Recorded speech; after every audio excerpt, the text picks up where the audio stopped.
So the first ones. We had 2 sets of young elders in our state. And then throughout the mission, there were 89 stakes at the time. And there was only a handful that had 2 young missionary companionships in their state.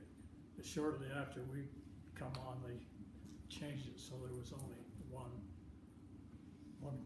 missionary companionship, and they met, not the first, but both. They were both assistants to the president, so they had a lot of time they had to spend with the mission president.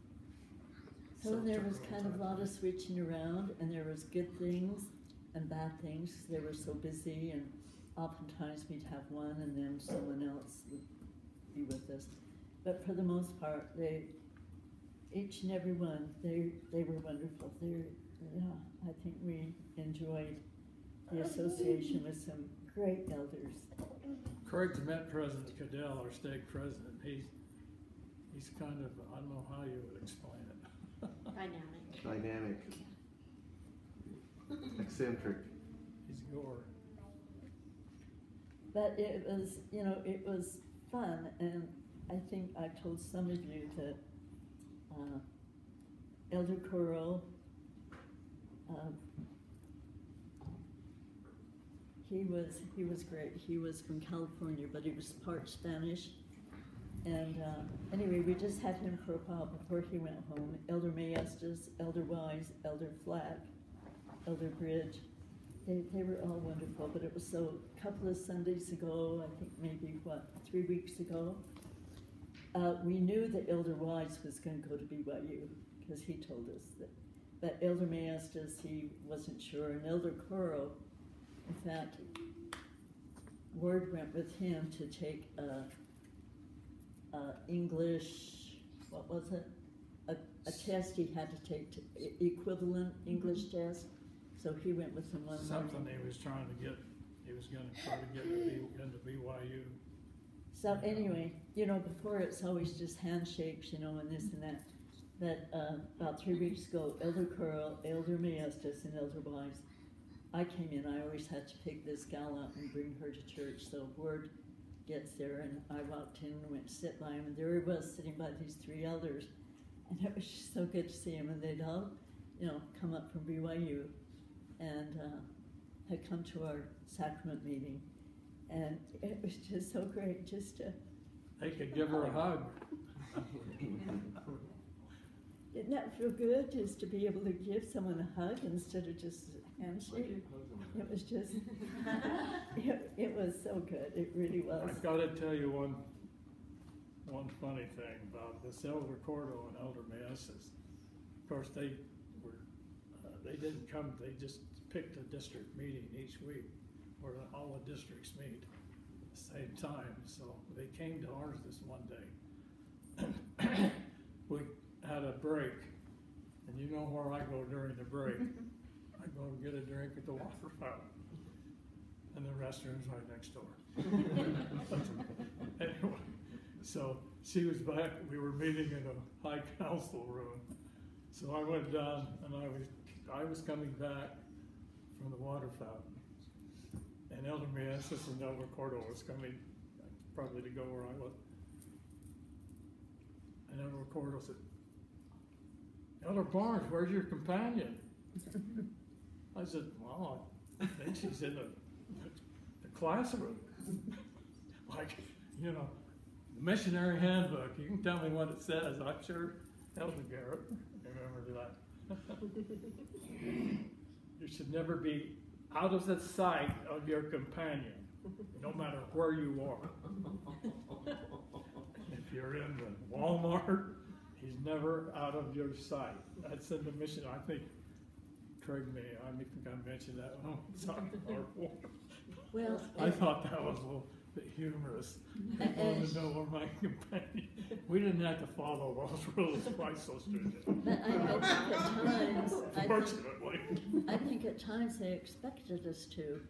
And there was a time or two when I was on a Monday, it was RP day, and I'd been to my exercise class and stopped off at Walmart on my way back.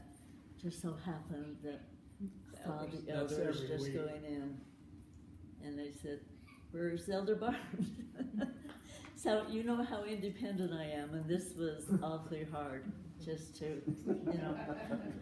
be together 24 hours a day. I think Dad should have gone shopping with you all the time.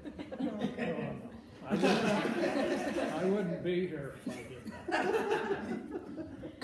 Don't think. Anyway, We but gotta move on here. I know we do. But one of the fun things that Sunday is because the elders had worked with Mio Okada and her daughter Larissa. And so Larissa, she was 10 years old, and she loved the elders, and the elders loved her. And when they worked with these young people, maybe you found that to be true, Garrett, that it's just so much fun to work with young people because your personality kind of shines, and it's fun. And I think they just went out of their way to kind of be here every week to teach Larissa, just because she was like a sponge. She enjoyed them, and they enjoyed her. And so when they saw her, they picked her up and twirled her around, and it was just great. It really was. But just tell you a little bit more about Mio and her daughter Larissa. When we were put in, Mio, the mother, she was divorced from her husband. She's Japanese, and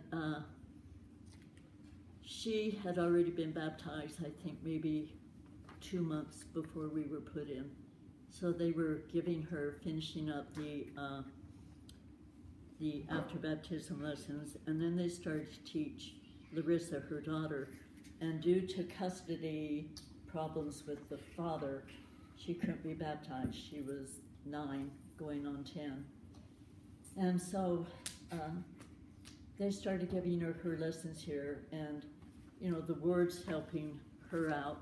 And she didn't even live within, she started living in our ward, and then they put her in an apartment not too far out of our ward, but I'd have to go pick her up and bring her down here every week to have lessons.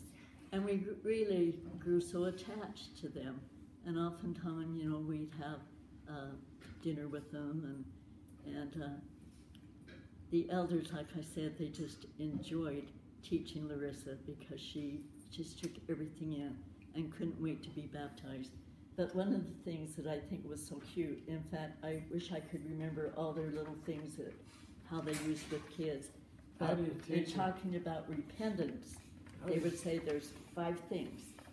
And they'd say, first, 1, you acknowledge that Wait a you've done minute. something wrong. Huh? How do you teach a 10 or 11-year-old the law of chastity?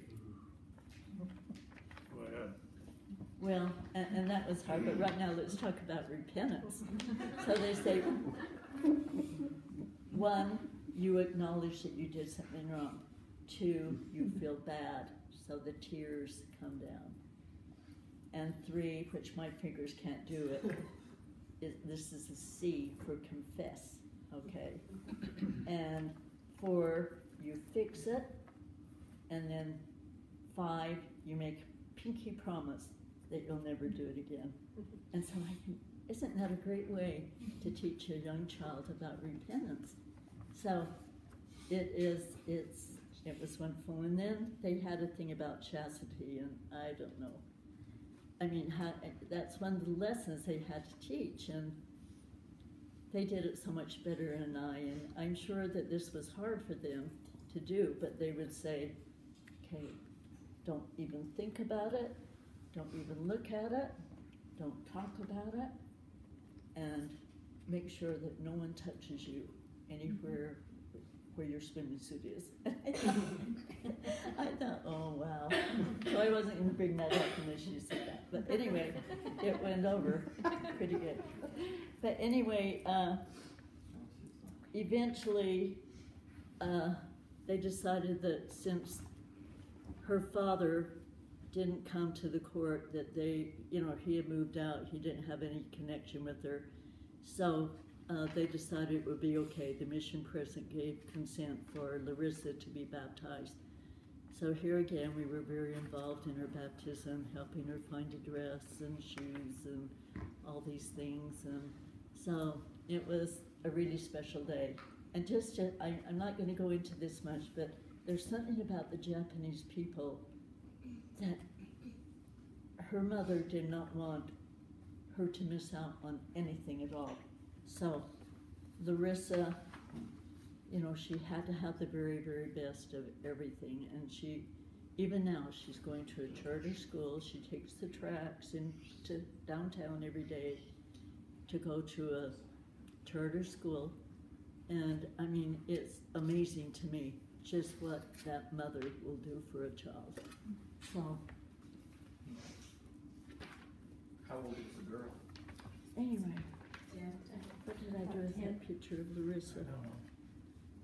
Oh, this is Larissa and her mother. And, you know, not usually, but she insisted that Larissa's picture be on the cover of the baptism program. And so she took the tracks downtown with her white dress in a bag, got there, went into her restroom so she could change, and Larissa had her picture on the program. So, anyway, I mean, we'll be friends forever, I'm sure.